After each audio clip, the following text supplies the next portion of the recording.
Okay, so let's begin. We had a couple of lectures on uh, fluid flow based power generation, and we looked at different types of hydro turbines, which was the Pelton wheel, the Kaplan turbine, and the Francis turbine. And we got some basic ideas about where they are used, why they are used in that way, and a little bit of the engineering. So, what is the type of sizes that we are looking at on these machines, and where do you put the bearings, the seals, all of that stuff. When you also learned an important thing about the placing and the importance of the draft tube. So, you can get little more power, but then you also have a little bit worry about cavitation taking place. So, what we will do now is look at one more application of a hydraulic turbine, in particular a Kaplan turbine, and then we will move on to ocean based power generation, and that will lead us into wind electric generation. Okay, so, the first thing we will look at is what is known as tidal power.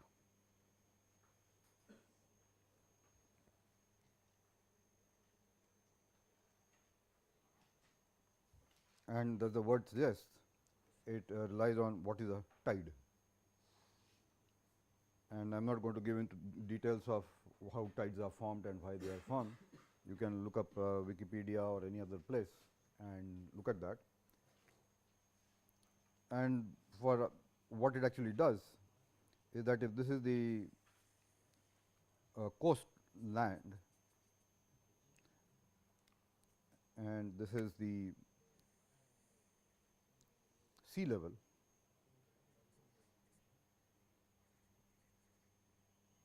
sea or the ocean,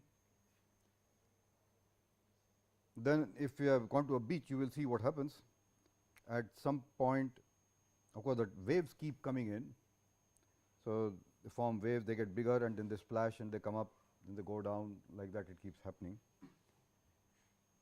But over a period of time, on a 24-hour basis, if the water level is there, and that is what you would call say the mean sea level, then at some point the sea level goes up and it submerges this much part of the land. And then after a few hours it goes there. So, you just have to be at the beach for a day, go in the morning or go in the afternoon, and you will see these things happening there. And this is what the lowest that the sea will go is the low tide, and the highest that it will go is the high tide. And so, we need to know how many meters these things happen.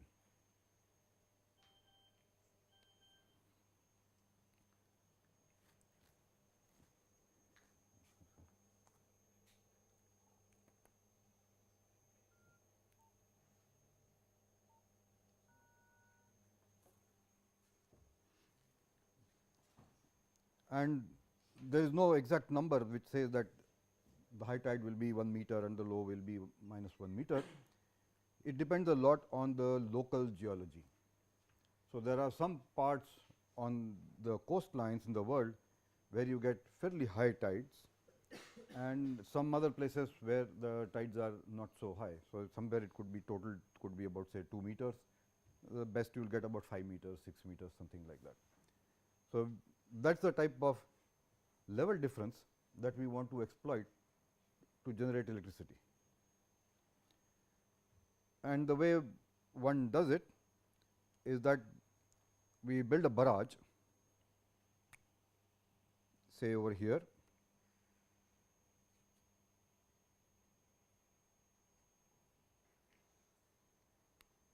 which means that if you look at in the plan view, then the coastline would be whatever there like that, and your barrage is out in the sea, and this would be a big structure that will enclose a large section of the coastline.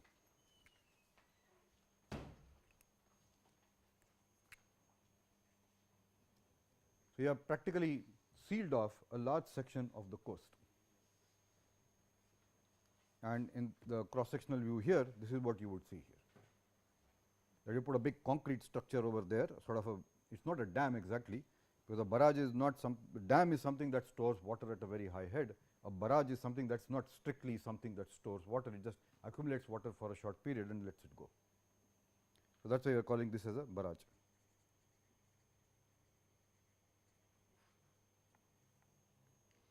And now, what one does is you wait it out. When the low tide is on, there is nothing one can do. So, you just wait out. Gradually, the tide comes in, and this part, which is called the basin begins to fill up, and you allow that to happen until it reaches high tide. And when high tide will happen is exactly known from various charts and tables, and at every location it is unique. So, you can say, okay, now this is the high tide time. After this, the tide will start receding. So, at that time, there are gates in this barrage which are closed. So, water has been accumulated behind the barrage, and then the sea does what it is supposed to do.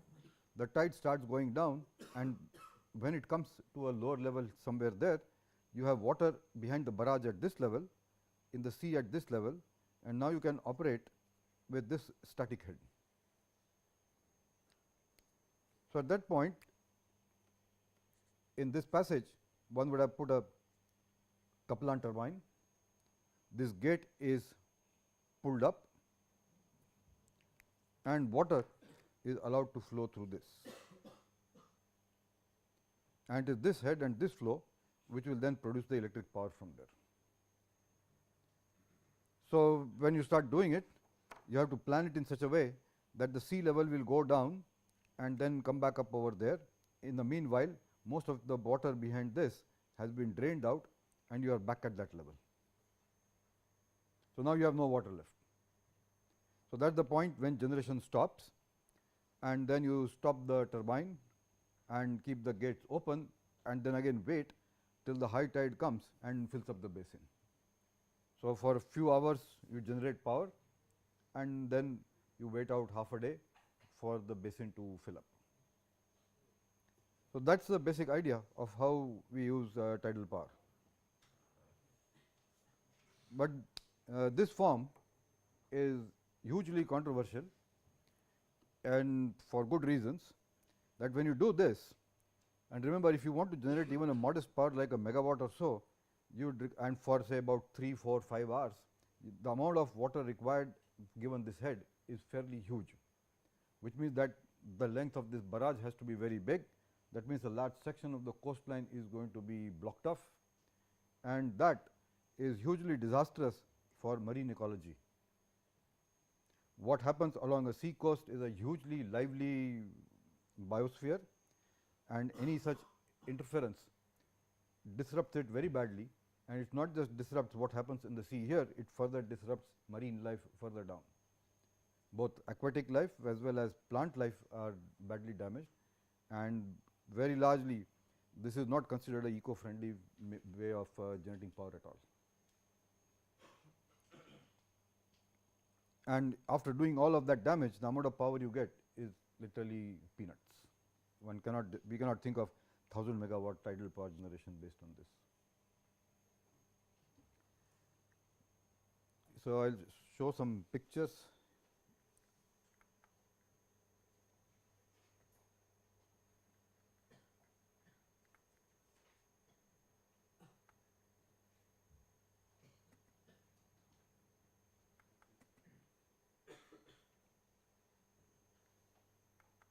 So, that is a sketch of what I had just drawn.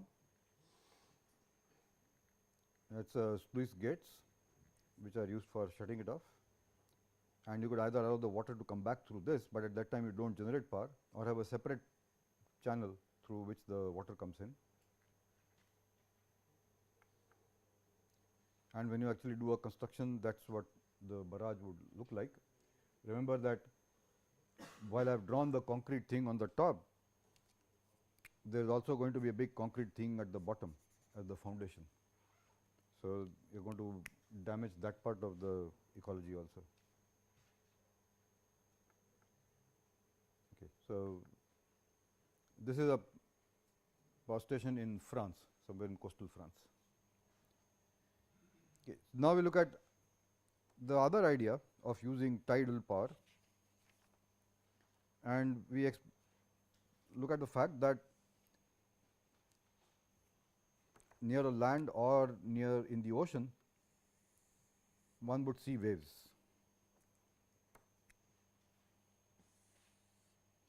And that is the land. And if you just stand there and watch, and you have learnt right from your school days that this wave goes up and looks like it is travelling, but actually nothing is travelling, then it comes down and then comes down and then goes down, up, and so the water at that point keeps going up and down. And you can ask yourself what happens to continuity equation, and I leave that question to you. You should figure out what is the continuity in the ocean. And then as the waves near the land, if you stand at the beach, and you will see that the waves start getting larger in amplitude.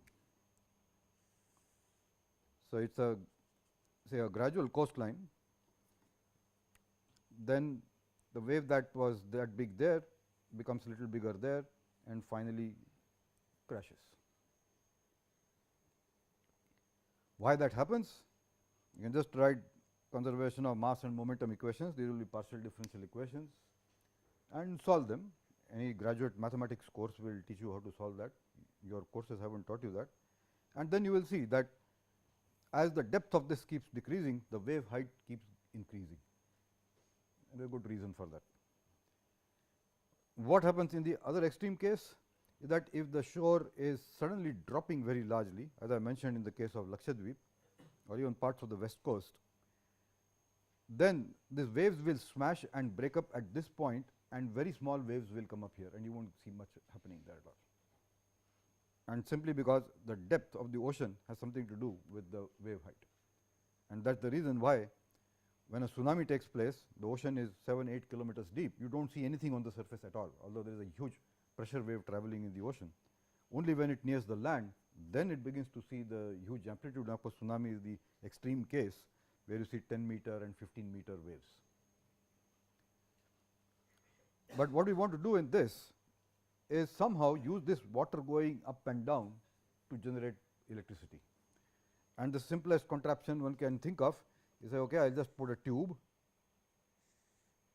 and you have to decide what diameter the tube shall be, and put a little turbine and a generator sitting inside this, and then do the wiring of the electronics in a particular way, so that when the wave goes up, it turns it in one direction.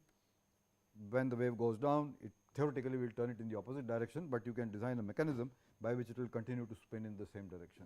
Such devices you can make, and then you get electricity from that. So, you will have to find out what is the wavelength, so that accordingly you can place these things at different points in the ocean and get electricity from that. So, such things have been tried out. These are relatively modest size devices, about a meter or 2 meters in diameter, and the amount of electricity they will produce is a few kilowatts. And that too, you will be placing them far out into the ocean to get this power, and so transmitting that power from there to land where the consumption is there, that itself is a very tedious task. So, yes, theoretically it can be done, you can generate power, but not hugely feasible. The second thing people have tried is and then you are of course subjecting yourself to cyclones and hurricanes and all sorts of things floating in the ocean. So, that is a mess. So, this whole thing has to withstand another cyclone, like you now have a cyclone coming in the Arabian Sea. So, all of these things have, that is what an engineer's job is. You got to withstand a cyclone. You can't just say theoretically तो अच्छा चलता है, BTP हो गया मेरा, उसके बाद देखा जाएगा क्या होता है. That is not done. So, the second trick that people did is say, look, I will not worry about putting a hydro turbine, I will put the wind turbine. And the idea there is that you put this thing here, bend it and put a turbine, and this is a wind turbine over there. What do you think will happen? So, as the level of water inside this goes up, from here it goes there, then there, it pushes the air out. That will drive this turbine. When the wave begins to recede and goes down, it will suck air in. That will drive this turbine again. And that way, you get rid of all the problems associated with a hydro turbine sitting in the middle of the ocean, and you happily run an air turbine. You do not have to worry too many things about that. And power stations like this have been made. I will show you a picture or two. This is a sketch. There is somewhere on the operating plant is somewhere on the coast of England. So, there is the waves coming up and there is the capture chamber, and this pushes the air into this pipe, and sitting there is your air turbine.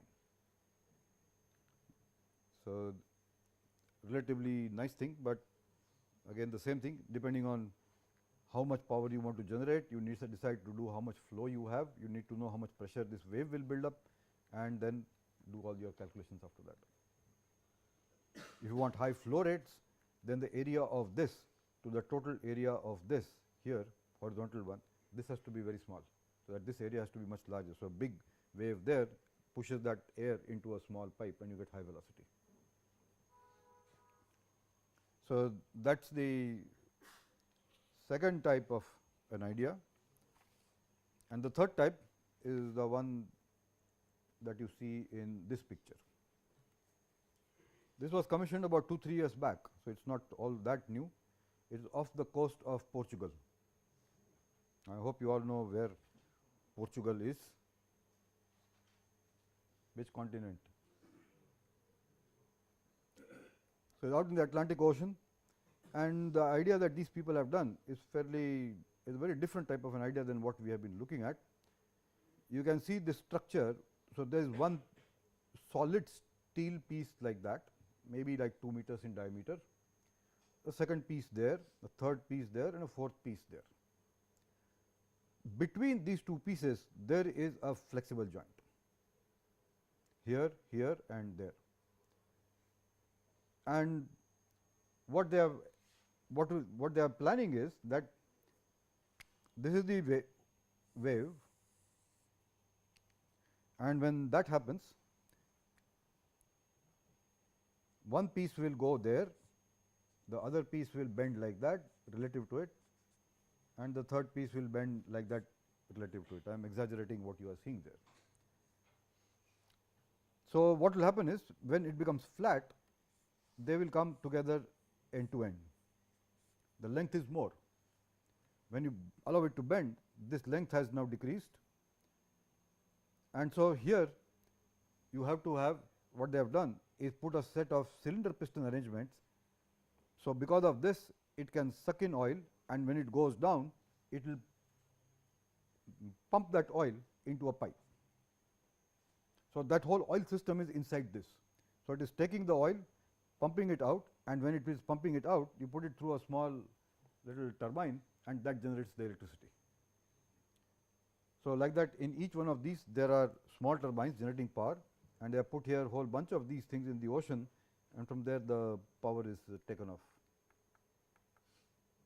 So, that is a picture of how it works. There are, you can see that together the modules generate 750 kilowatts. The size, this is a person, that is about 1.5 meters. So, it is 3 meters diameter, 150 meters long. 150 meters is like 1.5 football fields. And then from there, to keep it in place in the ocean, if you just leave it, it can drift and go away with the ocean current. So, there is an anchor, and then power cables come from there, and from there the power is evacuated.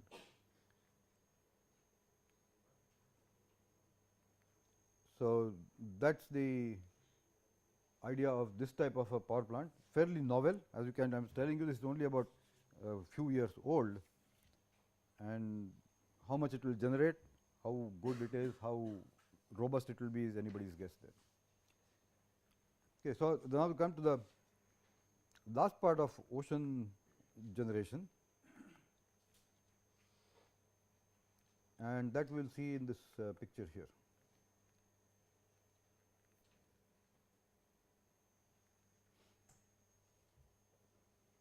How do you think this thing works? Picture is fairly clear.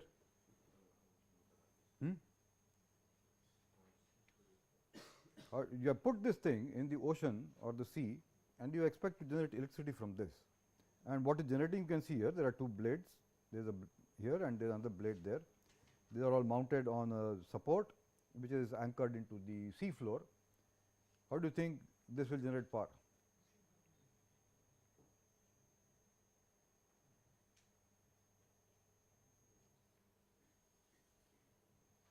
Something has to drive these blades. What would be that?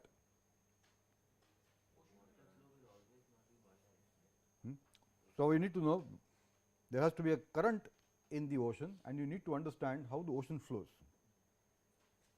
And if you know that on the seabed the ocean flow is in a particular direction, then you can say, okay, this is the place where I can put this type of a turbine. This is, you can see how deep it is. It's just about maybe 10-15 meters deep in this case, but you can even place it right on the floor of the ocean itself. And the picture of that, yeah, you can see this one. So, that is the structure that is sitting there, and inside this we have put a lot of these propellers, and these go round and round and generate power. So, you are doing a very simple thing. We are not now relying so much on tides, but on a steady ocean current, for which one needs to understand what is the dynamics of the ocean, and below, after a certain depth, there are fairly well established ocean currents, like there are well established air currents. So, what you have done here is basically gone to the floor of the ocean and put a turbine and a generator. It is fixed somewhere, anchored to, say, the ocean floor, and from there the power is taken off. This whole thing is underwater, and you are relying that there is an ocean current like that.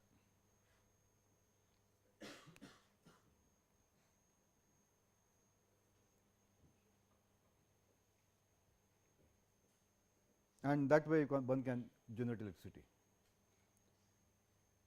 The other aspect which complicates life a bit is, if the ocean is not very deep, is something that is linked to the waves and the flow here. So, if this is the peak of two waves, when the whole this level comes down, what do you think happens to the water inside this? Remember, continuity has to be maintained. So, you can argue that these two come down, so these two go up. So, water will move from here to there.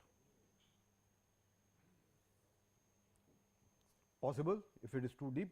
If it is not too deep, then this flow will go like that, and it will set up very tall currents, and that is what amplifies the waves, which I was talking about earlier. So, this is the type of turbine that we have kept, and this, what type of a turbine do you think this is? Does it look like a Pelton wheel? Kaplan?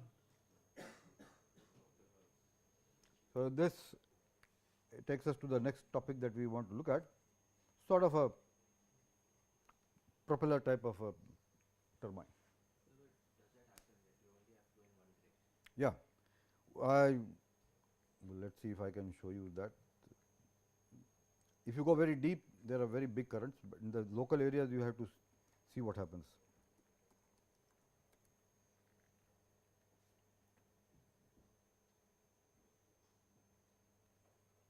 There are the maps that you see about surface currents. Yeah, there is the picture I wanted to show you.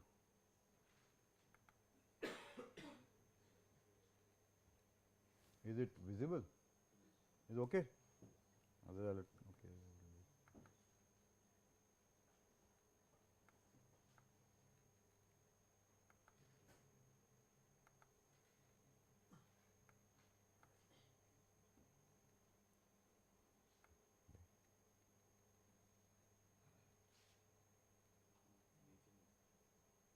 there? Oh, here.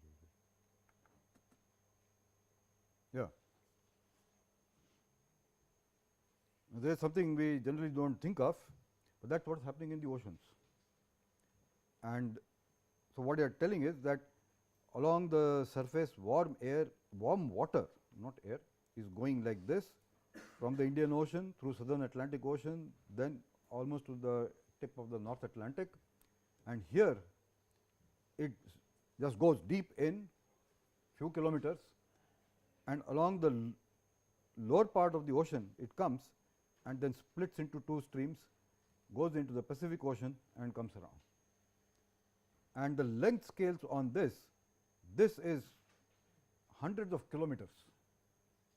And so, if at that point in the North Atlantic there are calculations how many billion cubic meters per second of warm water is diving deep into the North Atlantic, it is huge numbers, and then it comes back. So, this is one example of how ocean currents are actually happening in the ocean. So, it is just not a nice beautiful looking thing that we think of, but that is the complicated one.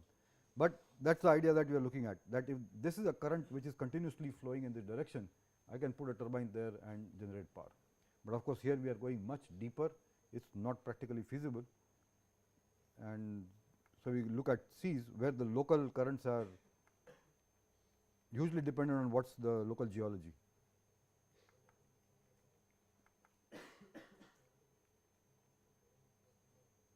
Okay. So, we will leave it at that. People have been putting these turbines, and a lot of these things were begun as research experiments and to see what is the technical problems. And as I keep saying again and again, as long as the price of oil is low, none of these technologies will compete. And right now we are headed for a very low oil price time. In maybe next few months we will have very low cost of oil. So, all renewable energies will go down the drain. So, this takes us to our next idea of how do you make this type of a turbine. And you can see that this turbine has a cousin brother in this type of a turbine.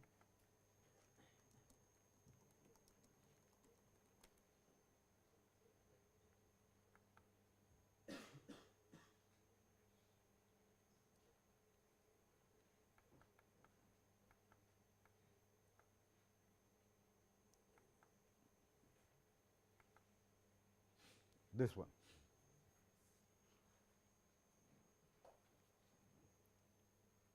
And that is what we now call as, what used to be windmill and all that is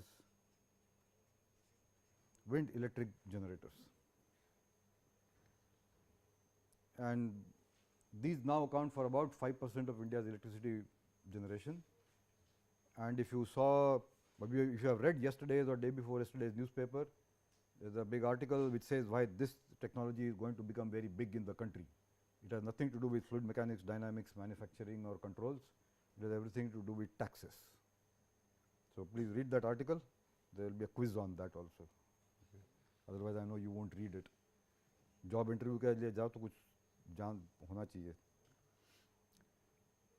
And one of the, there is also an article about a Spanish company that is making wind electric generators. They have an R&D office in Tamil Nadu, somewhere near Chennai, and also the 4 or 5 other big manufacturers of these, which is Siemens, General Electric, Suzlon, and many of them are doing research in India. In fact, 2 of our alumni in these companies are working on the largest wind electric generator that should come out next year, and that is about a 6.5 or 7 megawatt single wind turbine. That is the world's largest one. And to give an idea of what this looks like, blade lengths 30 meters, 40 meters, 60 meters is typical. 30 meters is the height of the IIT main building, less than that, it is only 28 meters. So, what do you think this height is? 120 meters, 140 meters, 160 meters typical. The largest one that our alumnus is designing is I think about 190 meter tall thing. And there are very nice videos on YouTube. I expect you to see those on your own of how these are made and how do you assemble such a machine. You can't factory make everything. You can't just put it on a truck and put it up there. And at that height, how do you assemble things into a gear where tolerances are of the order of 10 and 20 micrometers on gears whose diameter is maybe 20 meters.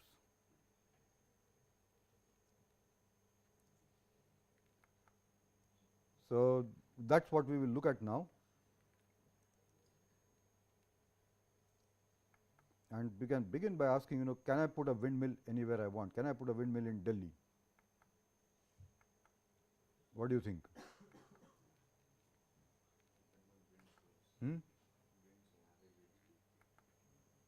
So, for that we need lot of information.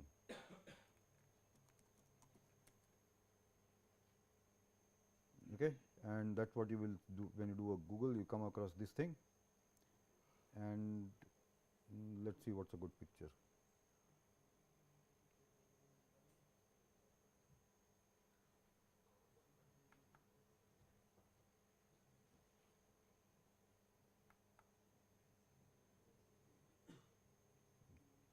This is monsoon.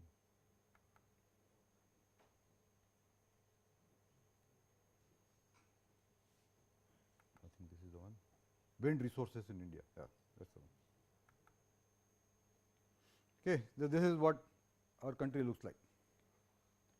So, think windmill is a very great thing and everybody is very romantic about it, and you want to do a BTP on it. Be clear that for most of the country, wind power is hardly a great source of energy, very poor potential. And where do you have lot of potential? As you can see here, parts of Gujarat, some parts of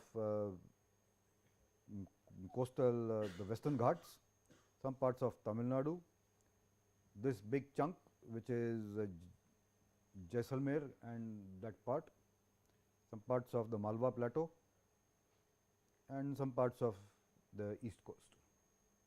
So, beyond that, the wind potential is very, very poor. We can't generate too much power.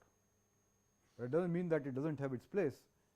If you can generate electricity and feed it to the grid without storing it, that is okay, or else you use wind power as a mechanical power and run pumps with it. Quite a few people you will see in these parts of Karnataka, they did just that.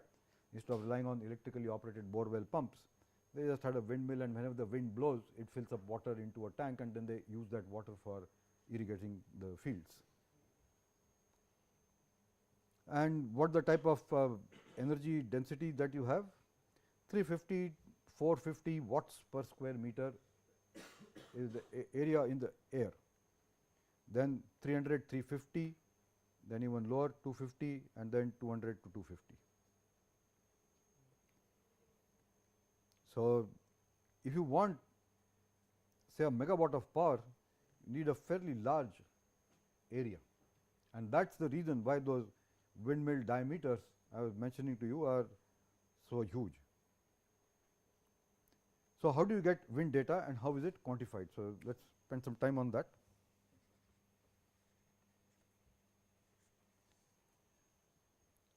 Okay, first, the velocity is hugely time dependent.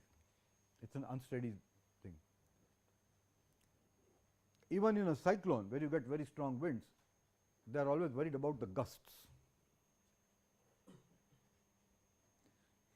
That means, even if you are outside, you find now it is calm or the wind is very low, suddenly for a few minutes you get a very strong breeze, then it dies down. That is the gust. So, this is never constant. So, all calculations one does about a simple V and a blade velocity and do all sorts of work calculations goes for a toss. It is only applicable for a very short period of time. That is one thing. Magnitude. And then the second is the direction.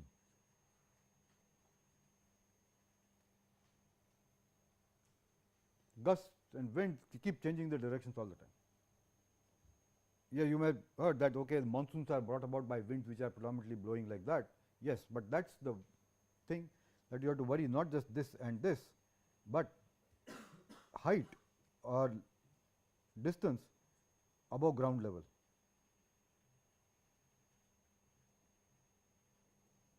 So, a map like the earlier one that we were looking at,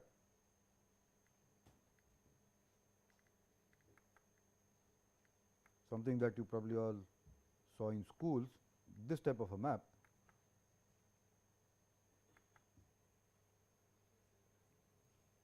They are showing wind currents, and that is what we were taught in school, that this is how the winds blow and that is how the monsoon comes to India. This is not what normally happens at the ground level. These are wind currents that are wind stabilizes at about 10 kilometer above the ground surface, and that also happens to be the typical cruising altitude of most of the aeroplanes, civilian aeroplanes. So, this is only for a certain period of time, that first the winds come like that, hit the Kerala coast, then it goes up further, and so you have a sort of a line where the air is coming from this side and then moving up and going that way, and that is driven by low pressure areas over this part of India, and that is why a good solid summer here is sort of a prerequisite to a good monsoon over the rest of the country.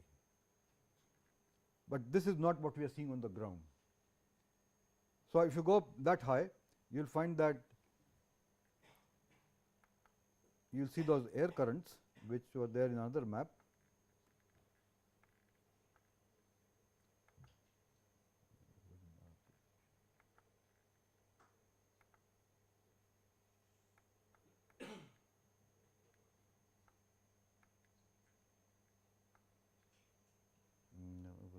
Let me see.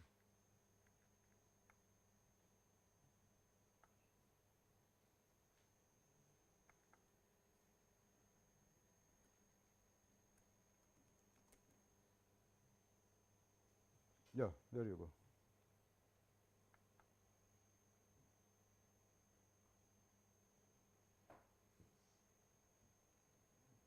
Not a good one.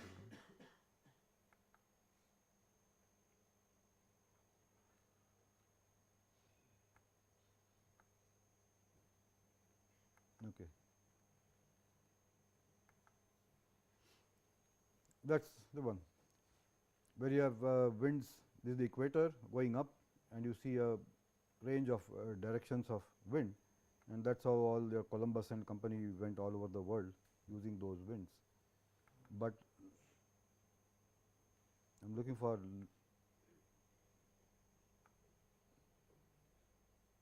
we might see this.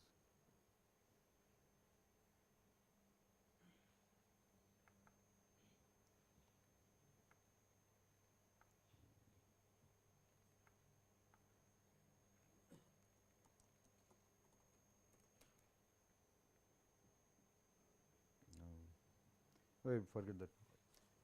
What I was trying to show you is that about 10 kilometers distance, there is a fairly well set wind direction.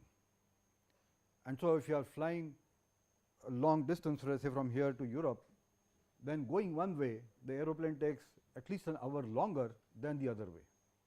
And that is simply because you got a wind speed typically of the order of about 150 kilometers per hour. So, if you have got that nice tailwind, your journey time is reduced. If you have got a headwind of that side, your journey time increases. But and that does not change too much with time, unless of course there is a cyclone. We will not go into that part. But what we will look at are these three things, and we say, look, first, if I am on ground at some point, what can I expect in magnitude and direction? And for that, you get lot of data which is plotted and presented as a wind rose. So, we will see that here.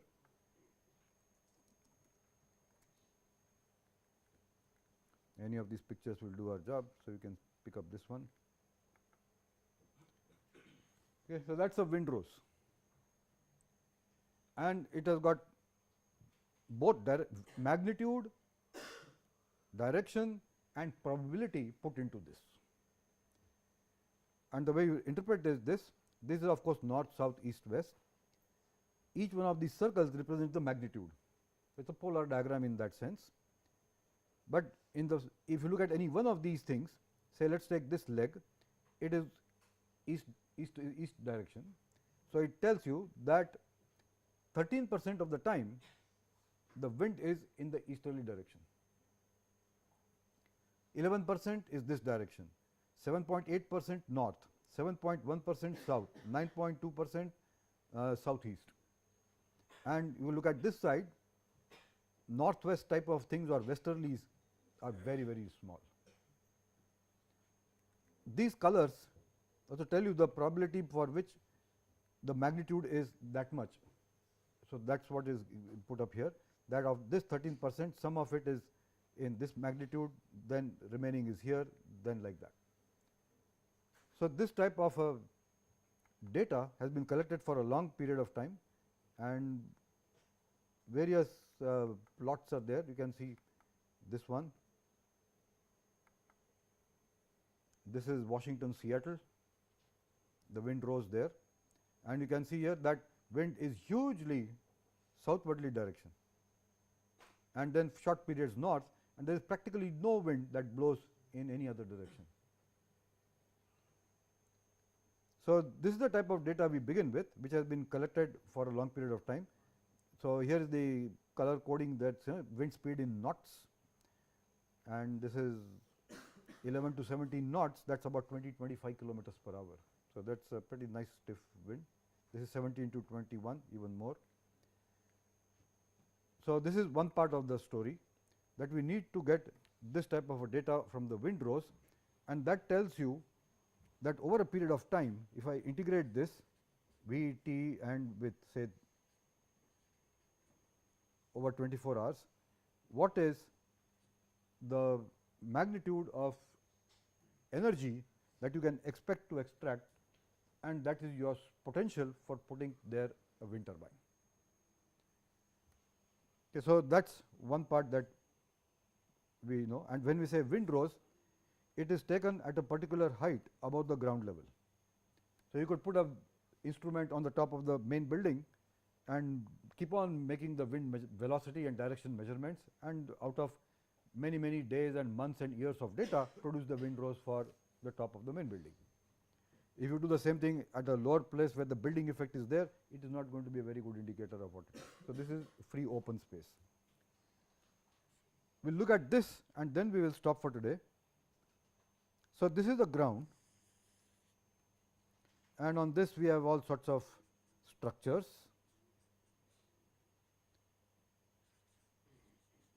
trees, all sorts of terrains, and for simplicity we will just say, okay, what happens if the wind blows like that. And this just adds on to what you have learnt in fluid mechanics, that when there is a flow, this is one of the simple idealization that you probably have learnt in fluid mechanics, and there is a nice uniform steady flow, two-dimensional coming onto the plate, what you see is the growth of a boundary layer. Could start off as a laminar boundary layer and become turbulent, or if the edge was very rough or this plate is rough or there was some turbulence in this wind itself, the whole boundary layer itself will start growing as a turbulent boundary layer. Now, the thing is, if you say where does the solid surface begin, the only place, the closest approximation you can think of is the coast, where the wind is flowing over the ocean, and because of the no slip boundary condition at the surface of the ocean, the velocity of the water and the velocity of the wind have to be the same. But that is not exactly the same as this, but closest approximation that you can get. If you are in a place like Delhi, there is no starting end of the plate. The boundary layer may started building somewhere in the Bay of Bengal or along the west coast, but that does not matter. But what is happening here is that as you go up, what do you expect the wind velocity to be? Constant? After you go to a very high point, then you will see constant. That constant is going to be fairly high, kilometer or more. But the type of heights we are looking at, you will see that the velocity here is very small, then little bit more, then more, then more, and like that.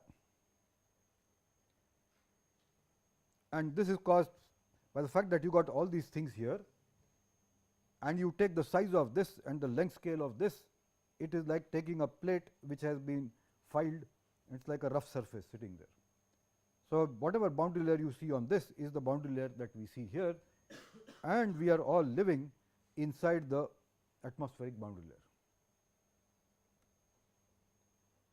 And because of all this roughness and inherent unsteadiness, all of this is a turbulent flow. And I hope you all know, how do you decide whether a flow is laminar or turbulent? Reynolds number, you deserve to be failed. It is completely absurd. What are the three characteristics of a flow? If you see smoke rising, how will you say whether that smoke rising is laminar flow or a turbulent flow? No, nothing to do with length scale. Mixing is the third thing, and that too mixing normal to the mean flow direction. Before that, it has to be unsteady, it has to be random, and mixing normal to the direction of the mean flow. That is what will decide whether a flow is laminar or turbulent. Your Reynolds number thing is only applicable for a very, very specific case, does not make any sense. Do not think of it that way at all. You look at the flow, stand at that point, keep measuring the velocity very quickly, hundreds of times per second, and then plot. And if you see that it is like this, that the first condition has been satisfied. If it is like this, the second condition is not satisfied, that becomes a periodic flow. It could be, a flow could be periodic and it could be turbulent, that is not a problem. It will classify as a turbulent flow. It meets this criteria, it meets this criteria. And mixing normal to the flow direction is that you inject the smoke like this, it disperses transversely. That is mixing normal to the flow direction. So, if all these three are satisfied, then you say that the flow is turbulent. And you look at any flow here, you see dust is being thrown up by the wind, look at the way the dust particles go, they are telling you how the air is flowing. If they are behaving like this, then you know the air flow is turbulent. So, this is a turbulent boundary layer. And the main point is, as you go up, velocity is not always constant, but falls in a band, and what value it takes is completely random. And what that tells us is, of course, how do you ventilate your house? That is your starting point. If a vehicle goes on the road and kicks up dust, where does the dust go, how much of that dust you breathe, this is the simulation you will have to do. In this case, you want to say, I want to put a windmill of a particular diameter. So, I say that this is the windmill that I have, this is the diameter, I put it here, or I put it here, I put it there, or I put it there. What is the implication? So, blade is the same, the height of the tower in one case is say 20 meters, other case 60 meters, 90 meters, 150 meters, 250 meters. The amount of, you can calculate the energy that is passing through this area increases substantially because the mean flow velocity has increased. So, if from the same turbine you want to get a much larger power output, you have to go up, and that is the whole idea of making the next generation of wind electric generators. So, as I mentioned already, 120 meters is typical.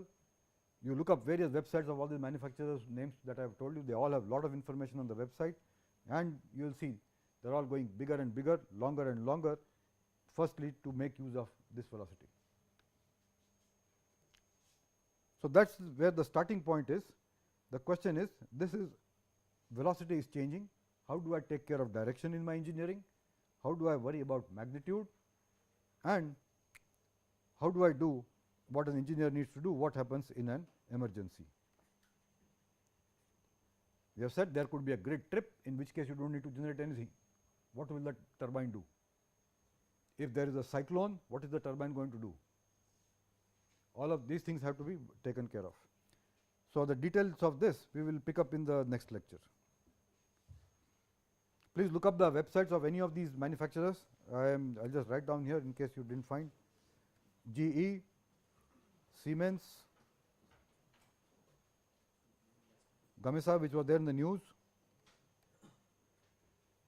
Suzlon, and I bet if you do a little more search, you will find a few Chinese names also coming in over here, like you will in solar photovoltaics. Okay. So, we will meet day after tomorrow.